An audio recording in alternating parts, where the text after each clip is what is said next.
Hello everyone. Today I am going to explain the poem Dust of Snow. It is written by Robert Frost.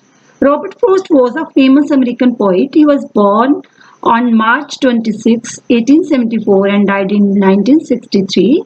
His work was initially published in England before it was published in America. By 1920s, he was the most celebrated poet in America. This poem, Dust of Snow, was published in 1923. So, dear students, before starting the poem, let us see a small introduction of the poem. Robert Frost, a well known American poet of nature, presents a movement that seems simple but has a large significance. It is a highly symbolic poem. One day, the poet was in a depressed mood. A pleasant thing happened in a tree. It changed the poet's mood. It saves the rest of the day of the poet. So, dear students, let us start the poem. The way a crow shook down on me the dust of snow, particles of snow from a hemlock tree. Hemlock tree means a poisonous tree uh, with small white flowers. So, here, students, the poet Robert Frost recounts a small incident that changes his mood. It seems very simple, but it has a great importance. The poet was once very sad. He was depressed and hopeless. He was in a state of sorrow and he was lost in his own thoughts. In short, you can see that the poet was having a very terrible day. So he was standing under a hemlock tree. The poet was standing under a hemlock tree, and then what happened? Suddenly, a crow sitting on the branch of the tree shakes. It shakes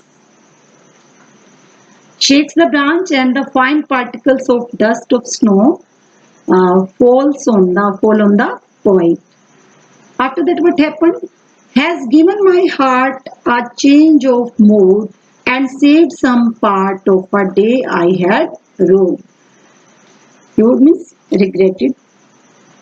So the poet says that the soft and cold touch of snow changes the poet's mood from sad to happy, from bad to good.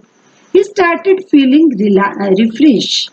In this way, a simple moment proves to be very significant and saves the rest of the poet's day from being wasted and held in regret. Dear students, here the crow in the first line. Crow is commonly a symbol of death and fear.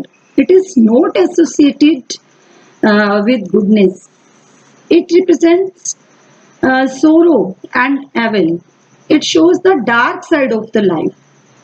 So here it is ironic that in this poem, uh, this inauspicious crow that is considered inauspicious has done a good work by shaking the branch of the tree and dropping the dust of the snow on the poet when the poet's mood changed from sad to happy. And dear students, the poet has not used the beautiful birds like manna, pigeon, parrot, or mostly you find these birds in the poem. But poet has used crow. Poet has chosen crow. Sometimes you find parrot, peacock, pigeon, manna. But poet has used crow. Why it has the poet has used crow? Because crow represents sorrowfulness, and the poet is also in a sad mood. The situation suits. So this suits better the occasion.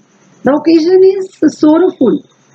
So the bird and the tree, hemlock tree, that are used here, they also represent sorrow and devil. And the poet is also in a sad mood. So um, this suits better the occasion. Mood is very sorrowful.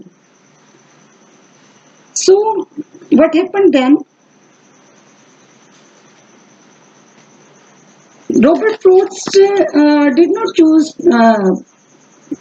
He has chosen hemlock tree. He has not chosen oak tree or pine tree, people tree or neem tree, etc. Mostly you find these trees in the poems, but here he has chosen hemlock tree, that is poisonous, to show that the situation is very sad, the occasion is very sorrowful.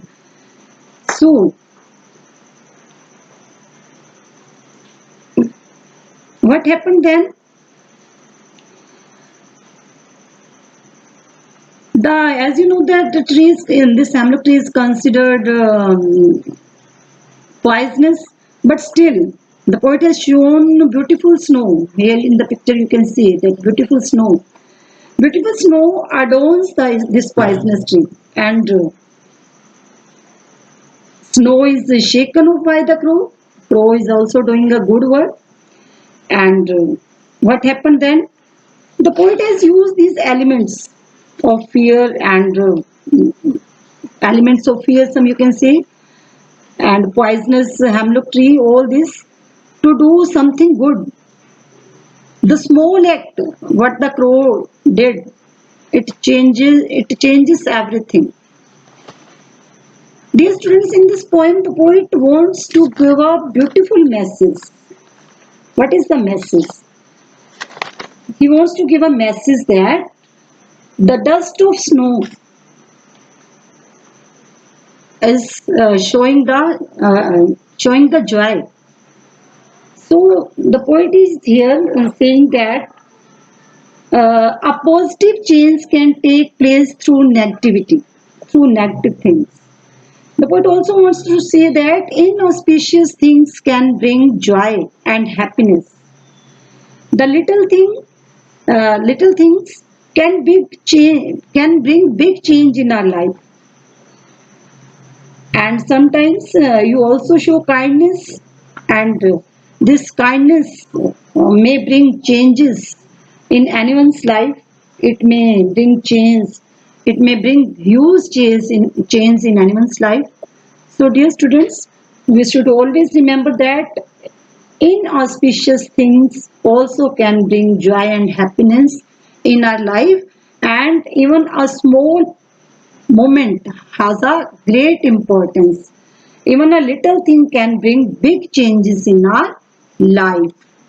So now, dear students, I am going to tell you about the literary devices. First of all, I am telling you about the rhyme scheme. You can see that here at last crow is rhyming with snow.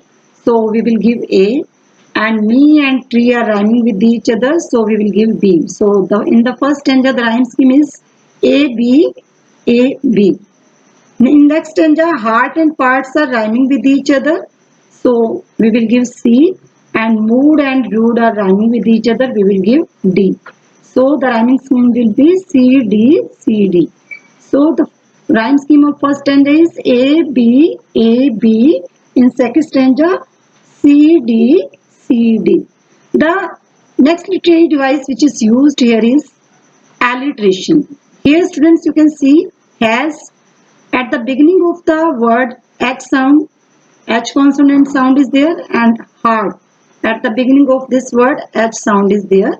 So H consonant sound is. When there is alliteration, when consonant sound is repeated at the beginning of adjacent or closely connected words, that time it is alliteration. So alliteration device is used here. Here also you can see saved as some s. Here s consonant sound is repeated. So here alliteration literary device is used here. The next literary device which is used here is enjambment. What is enjambment? When the same sentence continues to the next line without the use of any punctuation mark, it is called enjambment. Here students you can see that after crow there is no punctuation mark or any pause. Line is continue. A crow shook down on me the dust of snow. Here also line is continue. Dust of snow from a hemlock tree. Line is continue. Tree, after that it is also continuing next second stanza. Tree has given my heart a change of mood here also, and saved some part. Here you can see there is no punctuation mark or no any pause. So This kind of literary device is called engravement. So dear students, this was the poem. Thank you for watching and please subscribe my channel for my upcoming videos. Thank you.